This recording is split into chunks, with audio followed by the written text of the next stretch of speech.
किसी ने बड़े ही कमाल की बात कही है कि ज़िंदगी एक युद्ध है और ये जो इस युद्ध से लड़ गया वो इतिहास रच दिया, क्योंकि पानी से खतरा उन्हीं है जिन्हें तैरना नहीं आता। Hello everyone, good morning, welcome back to my channel स्त्री होप। कैसे हैं आप सब और कैसे चल रही है आप सबकी पढ़ाई? रोज़ की तरह आज भी मेरे दिन की शुरुआत हुई सुबह के 3:30 बजे से। और सबसे पहले सबको जय श्री राम, राधे राधे।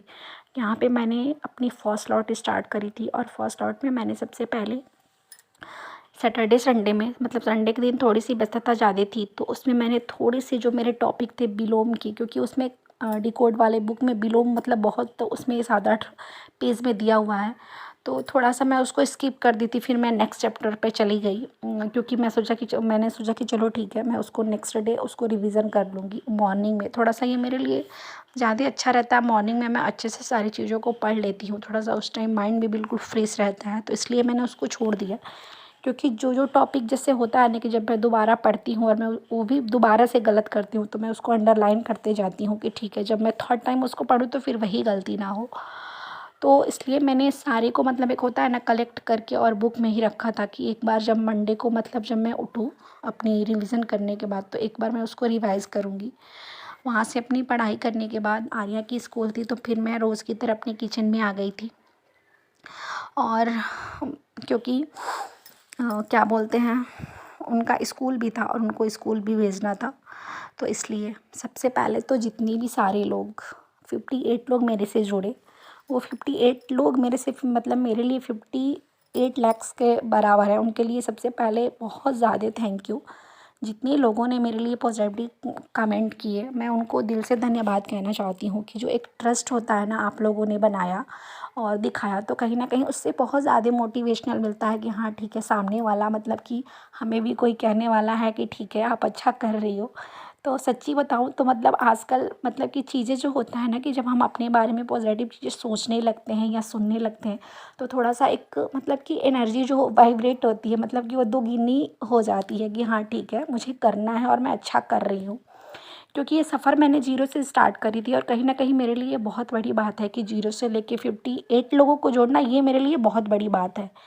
क्योंकि मैं जहाँ जिस एरिया में रहती हूँ ना, कि ये मेरे लिए बहुत बड़ी बात है। मैंने बहुत सारी चीज़ों को फेस करी है, तब जाके मैंने एक सही डिसीज़न पे, मतलब एक वो कहते हैं ना कि जब तक किसी चीज़ के लिए सही समय नहीं आता, तब तक आप कितना भी अपना एफ़र्ट लगा लो, फिर वो चीज़ें नहीं मिलती हैं। तो शायद वही रहा मेरे भी साथ।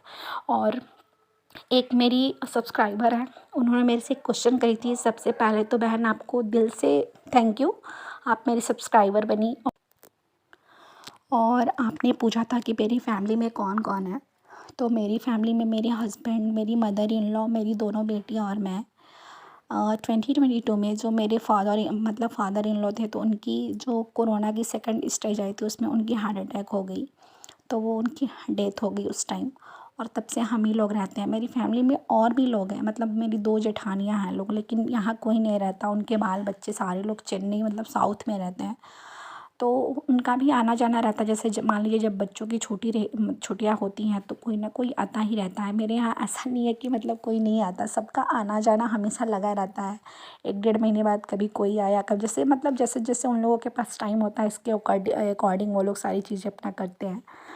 अभी मेरे यहाँ शादी थी फरवरी में, तो पूरी मेरी होल फैमिली जुटी थी, बट लेकिन वो सारी चीज़ें होती हैं ना कि मतलब शेयर कर पाना शायद मेरे लिए पॉसिबल नहीं था, क्योंकि आराध्या उस टाइम बहुत छोटी थी और उनको ले जाना, मतलब लखनऊ से शादी हुई थी, वहाँ पे भी मेरी फैमिली है। दिल्ली में भी है और चेन्नई में भी है, तो मेरी भी फैमिली बहुत लंबी है। बट यहाँ कोई रहता नहीं है, मेरी हस्बैंड की जॉब यहीं है, तो मैं बस यहाँ रहती हूँ। और मेरी मदर इन लॉ, पहले पापा जी भी थे, बट वही मैंने बताया ही था कि उनकी 2022 में डेथ हो गई। तब से बस हम ही लोग हैं और बाकी लोगों का आना जाना रहता है। अगर कोई आए तो मैं ज़रूर ही आपके साथ शेयर करूँगी जब भी कोई आए, क्योंकि चीज़ें हो नहीं पाती है। फैमिली के जुटने के बाद मैं यहाँ रहती हूँ, तो फिर सारी चीज़ें मुझे ही मैनेज करना होता है, तो इसलिए मैं अपने काम पे ज़्यादा फोकस करती हूँ कि जितना जल्दी मैं अपना काम ख़त्म करूँ, उतना मतलब मुझे टाइम मिल पाएगा। और आपने मेरे से एक क्वेश्चन भी करी थी कि मैं जॉइंट फैमिली में हूँ और मैं एक एस्पिरेंट भी हूँ और मेरी अभी प्रेगनेंसी है। तो सबसे पहले आपको आपकी प्रेगनेंसी के लिए बहुत सारा कांग्रेचुलेशंस। और बहन, सबसे ज़्यादा ज़रूरी है अभी आपका हेल्थ और आपका बच्चा। आप जितना ज़्यादा हैप्पी रहोगी मेंटली और फिज़िकली, आपके लिए उतना ही अच्छा है। अगर आप एक बिगिनर हो और शुरू में अभी अपने रिसेंट अपनी पढ़ाई स्टार्ट करिए, तो आप बिल्कुल भी परेशान मत होइए। सबसे पहले आप अपने हेल्थ पे ध्यान दीजिए, क्योंकि आप जितना ज़्यादा अपने आप को पॉजिटिव रखोगी ना, उतना ही आपके लिए और आपके बच्चे के लिए अच्छा होगा, बहुत ज़्यादा बेनिफिशियल होगा। तो आपको सबसे पहले अपने हेल्थ पे ध्यान देना है। उसके बाद से, क्योंकि सबसे ज़्यादा ज़रूरी आपकी हेल्थ है, और वो तो अपनी जो स्टडी है वो ज़रूरी है ही है, लेकिन उससे भी ज़्यादा ज़रूरी एक होता है ना कि जब हम खुद ठीक रहेंगे तब तो हम कुछ कर पाएंगे। तो वो वाली बात। और आप अभी बिगनर हो, अभी आपने रिसेंट स्टार्ट किया है, तो मैं आपको ये कहूँगी कि देखिए, एक दिन में कुछ नहीं होता, लेकिन धीरे धीरे सारी चीज़ें होने लगती हैं। थोड़ा सा टफ होगा, यही आपके लिए बहुत बड़ी बात है कि आपने प्रेगनेंसी में अपनी पढ़ाई कर रही हैं, तो इसके लिए हेड्स ऑफ़ यू। ये आप ये समझो ना कि आप सक्सेस उसी दिन हो गई जिस दिन आपने ये सोचा कि मुझे अपनी पढ़ाई करनी है। क्योंकि एक हाउसवाइफ के लिए एक बहुत बड़ी बात होती है घर की जिम्मेदारियों के साथ अपने लिए कुछ करने की ठानना। तो प्रेगनेंसी में आप धीरे धीरे, आपको 1 घंटे 2 घंटे जितना भी समय मिले, आप धीरे धीरे करो। फिर जब आफ्टर प्रेगनेंसी आप बिल्कुल अच्छे से फिट हो जाओगी, तो दोगुनी रफ्तार के साथ अपनी पढ़ाई स्टार्ट करना। अभी आप बिल्कुल भी परेशान मत होइए कि मैं एक अच्छी एस्पिरेंट्स नहीं हूँ, जो मैंने अभी स्टार्ट करी है मैं उसको नहीं कर पा रही हूँ। क्योंकि जब मेरी प्रेगनेंसी थी, मतलब कि 6 महीने पहले की मैं बताऊँ, तो मेरा भी कुछ ऐसे ही हाल था। मैंने 1.5 महीने तक अपनी पढ़ाई बिल्कुल ही स्किप कर दी थी, क्योंकि लास्ट के जो 9 महीने मतलब 9वें महीने जब चलते हैं ना, तो आपने शायद उस चीज़ को नोटिस किया होगा कि उसमें मैंने बहुत सारी चीज़ें फेस करी है। मतलब मुझे इतना ज़्यादा गुस्सा आता था अंदर से, इतना ज़्यादा मैं चिड़चिड़ी हो जाती थी कि कभी कभी मतलब मुझे लगता था कि मैं क्या तोड़ फोड़ वाली चीज़ें, मतलब कभी बहुत ज़्यादा खुश हो जाती थी, कभी कभी छोटी छोटी बातों पे रोना। तो ये मतलब एक प्रेगनेंसी में होती हैं ये सारी चीज़ें। मैंने इन सारी चीज़ों को फेस करी है। तो देखो, आप अपने आप पे बहुत ज़्यादा ध्यान दो, और बिल्कुल भी फ्रस्ट्रेशन तो बिल्कुल ही मत करना कि मैं नहीं कर पा रही हूँ। आप 1 घंटे ही पढ़ना, फिर देखना आपको बहुत ज़्यादा सेटिस्फेक्शन मिलेगा कि हाँ ठीक है, मैंने आज पूरे दिन में अपने लिए थोड़ा सा समय निकाल के मैंने पढ़ाई करी। फिर धीरे धीरे सारी चीज़ें होने लगती हैं, क्योंकि बूंद बूंद से ही घड़ा भरता है। एक दिन में कुछ नहीं होता, लेकिन एक दिन ज़रूर होता है। तो परेशान बिल्कुल भी नहीं होना है। आप लगी हो और मेरे से जुड़ी हो, तो ऐसे ही आप लगे रहिए, और भगवान ने चाहा तो हम सब अपने कामयाबी के बहुत जल्दी बहुत करीब होंगे, और वो हमारे हाथ में सब कुछ होगा जो हम चाहते हैं। बाकी सब आप ऊपर वाले के हाथ में छोड़ दीजिए।